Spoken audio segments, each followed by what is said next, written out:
akşam yayınlanan bölümden, haberlerden bir bölüm izleyelim. Daha doğrusu ondan önce Twitter'da ve sosyal medyada en çok konuşulan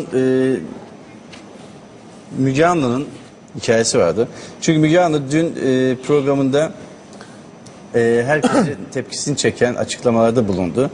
Ve Güneydoğu'da polise taş atarken bunu düşünseydiniz, yardıma çağırmadan önce, şimdi devletten yardım bekliyorsunuz ama polise de zamanında taş attınız, biraz da bunu düşünmek lazım gibi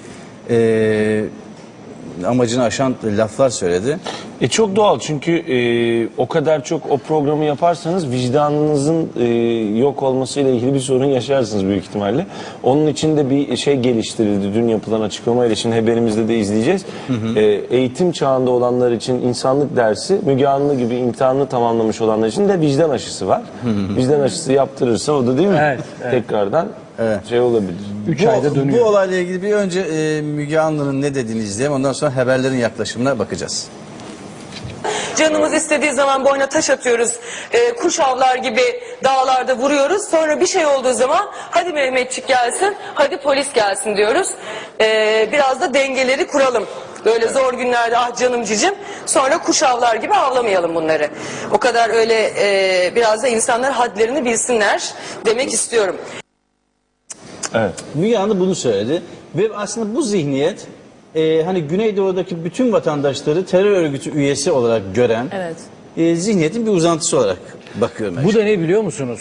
Bunun gibi çok fazla hani işte bu Twitter'da, orada burada sosyal medyada filan bunlar görünüyor. Sınırlar çizilmiş abi.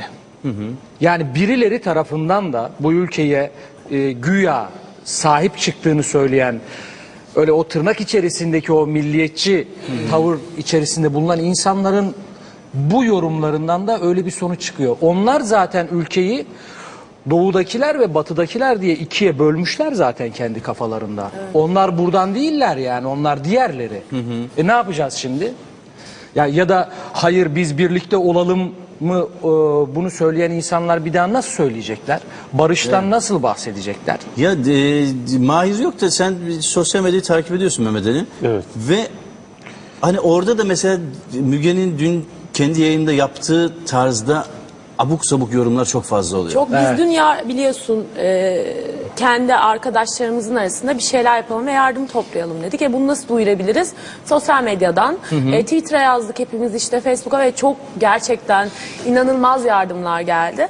Ve aldığımız mesajlar şunlar: terör örgütlerine gitmeyeceğine emin misiniz bu yardımların falan diye böyle. Bir de şey de çok Güzelce acıklı, onu da mesaj söylemek istiyorum. Bu şehit olan 24 askerin 13 tanesi de Kürt. Evet. Yani bir de böyle bir durum var. Ne yapacağız şimdi? Oradaki ve işte sosyal medyada da hani teröre yardım ederseniz işte Allah da cezanızı verir tarzı böyle bu kadar çirkin yaklaşımlar var. Aynen demin dediğim gibi oradaki bütün herkesi bir potansiyel terörist olarak gören bir sakat zihniyet var şeyde. Haberi izleyelim mi? Haber izleyelim. Özeti herhalde en iyi haberler geçti. Sevgili seyirciler, bütün Türkiye yasta. Biz de bugün haber bültenimizi Van depreminin ardından alınan yepyeni bir kararın haberiyle açıyoruz. Herkes hak ettiğini yaşar. Hem polise, askere taş atıyorsunuz, sonra da yardım istiyorsunuz. Allah'ın sopası yok. İlahi adalet. PKK'lı olanlar geberdi. Allah Diyarbakır'a da nasip eder inşallah. Hakkari ve Şırnak toprağın altına gömülmüştür umarım. Sevgili seyirciler, bu dinledikleriniz Van depreminin ardından televizyonda, internet sitelerinde yapılan yorumlar. Nefret söyleminin böyle vahim bir boyuta gelmesi siyasi partileri harekete geçirdi ve bütün partiler bir araya gelerek ilk öğretimden itibaren müfredata insanlık dersi konulması kararı aldı. Öğretim hayatını tamamlamış vatandaşlar için de çözüm düşünüldü. Haberimizde izliyoruz. Van'da yaşanan deprem felaketinin ardından çeşitli internet sitelerinde ve sosyal ağlarda nefret söylemi içeren ifadelerin yer alması siyasi partileri harekete geçirdi. Tüm partiler nefret söyleminin önüne geçmek için ortak hareket etme kararı aldı. Oluşturulan komisyondan çıkan ilk kararlara göre ilk öğretimden itibaren müfredata insanlık dersi konacak. Bu derste bireyin önce insan olduğu, din, dil, ırk gibi faktörlerin bir önemi olmadığı ve depremin tüm insanlığı ilgilendiren bir felaket olduğu anlatılacak.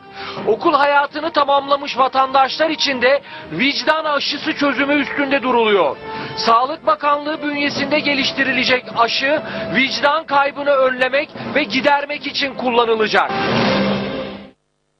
Evet, olaylara mizahi tarzda ama mizahi olduğu kadar da derin mesajlarla yaklaşan haberler, olayı çözülmüş zaten.